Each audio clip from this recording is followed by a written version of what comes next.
ইবলিস ও কা ইয়ংয়ের বাজি জমে উঠেছে। ম্যাজিক আর পাগলামির মাঝে কা ইয়ং এখন জিনের সঙ্গে প্রথম চুম্বন চাইছে, কিন্তু জিনি ইবলিস তা এড়াতে চাইছে সঠিক আবহাওয়ার অজুহাতে। তাদের এই অদ্ভুত প্রেমের খেলায় বাধা দিতে হাজির হয় জিনের প্রতিদ্বন্দ্বী দেবদূত আজরাইল। দেবদূতের আক্রমণ থেকে বাঁচতে কি ইবলিস নিজের নতুন ক্ষমতা ব্যবহার করবে? আর কা ইয়ং, সে কি এই বিপদ থেকে ইবলিসকে রক্ষা করবে? জানতে চোখ রাখুন আজকের পর্বে। স্বাগতম সিনেমা এক্সপ্লেইন বাংলায়। আপনারা দেখছেন জিনি মেক আ উইশ এর চতুর্থ পর্বের বিশেষ বিশ্লেষণ। তাদের সেই বাজি থেকে তৈরি হওয়া অদ্ভুত ঘনিষ্ঠতা, সব মিলিয়ে পর্ব ৪ ছিল রোম্যান্স, ফ্যান্টাসি আর কমেডির পারফেক্ট মিশ্রণ। কিম উ বিন এবং বে সুজি এর অনবদ্য কেমিস্ট্রি, যা এই এপিসোডে ভালোবাসা এবং প্রতিদ্বন্দ্বিতাকে এক সুতোয় বেঁধেছে। আজকের পর্বে আমরা দেখব কা ইয়ং কিভাবে ইবলিসের সমান্তরাল অতীত জীবন নিয়ে কৌতূহলী হয়, কেন আজরাইল তাদের প্রেমের পথে কাঁটা হলো। এই সম্পূর্ণ ব্যাখ্যাটাতে আশা করি আপনারা শেষ পর্যন্ত সাথে থাকবেন। চলুন শুরু করা যাক। পর্ব ৪ শুরু হয় পর্ব ৩-এ ছাদের ওপর প্রথম চুম্বনের ঘটনার রেশ নিয়ে। কা ইয়ং, যে একজন সাইকোপ্যাথ হওয়ায় আবেগের অভাব ছিল, ইবলিসকে চুম্বন করার পর এখন আরও চুম্বন চাইছে। সে সিকিউরিটি ফুটেজ হ্যাক করে সেই দৃশ্য মুছে দেয়। কা ইয়ং যখনই ইবলিসকে চুম্বন করতে চায়, ইবলিস ততই নানা অদ্ভুত অজুহাত দিয়ে এড়িয়ে যায়।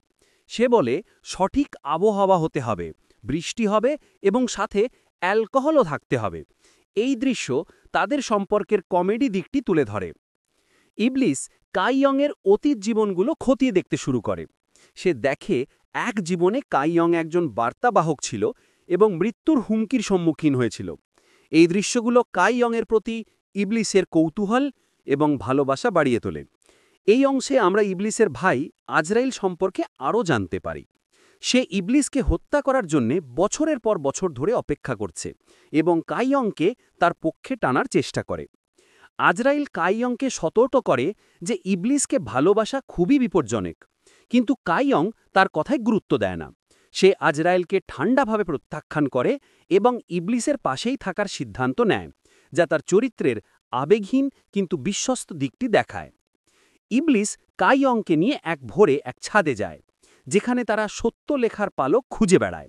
এটি একটি গুরুত্বপূর্ণ জিনিস যা আজরাইলের ডানা থেকে সংগ্রহ করতে হবে। ইবলিস তাদের জীবিকা নির্বাহের জন্যে এবং কা ইয়ংয়ের আরও কাছাকাছি হওয়ার জন্যে তার বন্ধু সাদকে, যে একটি পশু, কা ইয়ংয়ের মোটর সাপে কাজ নিতে বলে। ইবলিস বাজির অংশ হিসাবে আরও একটি ইচ্ছা পূরণ করে। সে একটি পথকুকুরের ইচ্ছা পূরণ করে, যা তাকে মানুষে পরিণত করতে চেয়েছিল। এই মানুষটির ভূমিকায় ছিল বিখ্যাত অভিনেতা ড্যানিয়েল হেনির একটি মজার ক্যামিও। এই মুহূর্তে ইবলিস ক্ষতবিক্ষত অবস্থায় ছিল। কা ইয়ং আবেগহীন হওয়া সত্ত্বেও তাকে স্নেহভরে যত্ন করে। এই ঘনিষ্ঠতা ইবলিসের ভুলে যাওয়া স্মৃতিতে এক ঝলক আনে। সে বুঝতে পারে কা ইয়ং তার জীবনে কতটা গুরুত্বপূর্ণ ছিল। ইবলিস কা ইয়ংকে তার লণ্ঠনের ভেতরে নিয়ে যায়। সেখানে তাদের মধ্যে আরও একটি গভীর রোম্যান্টিক মুহূর্ত তৈরি হয়।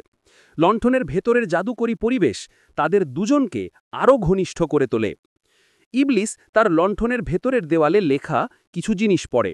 সে বুঝতে পারে তার ২০ বছরের স্মৃতি তার জীবন থেকে মুছে দেওয়া হয়েছে এবং এর সঙ্গে কা ইয়ংয়ের অতীত জীবনের কোনো সম্পর্ক আছে। বাইরে বেরিয়ে আসার পর আজরাইল আবার ইবলিসকে আক্রমণ করে। কা ইয়ং সাহসিকতার সাথে আজরাইলের সামনে দাঁড়িয়ে ইবলিসকে রক্ষা করে। এই দৃশ্য দেখায় যে কা ইয়ংয়ের কাছে ইবলিস এখন আর কেবল একজন জিনি নয়। ইবলিস কা ইয়ংকে সতর্ক করে যে তারা এখন খুব বিপজ্জনকভাবে ঘনিষ্ঠ হচ্ছে। তাদের মধ্যে তৈরি হওয়া এই বন্ধন তাদের দুজনকেই মৃত্যুর মুখে ঠেলে দিতে পারে। কিন্তু কা ইয়ং তার আবেগহীনতার দেওয়াল ভেঙে ইবলিসকে বলে যে অনেক দেরি হয়ে গেছে। সে ইতিমধ্যেই ইবলিসের প্রতি দুর্বল হয়ে পড়েছে। কা ইয়ং চলে যাবার আগে আজরাইলকে জিজ্ঞেস করে সে কে।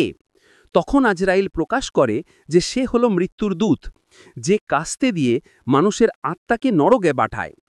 এই উত্তেজনাপূর্ণ প্রকাশ নিয়েই পর্ব ৪ শেষ হয়। জিনি মেক আ উইশ এর এপিসোড ৪ ছিল রোম্যান্স, বিপদ আর রহস্যে ভরা। ভালোবাসার পথে স্বয়ং মৃত্যুর দূত প্রতিদ্বন্দ্বী। কাইয়ং কি পারবে ইবলিসকে রক্ষা করতে?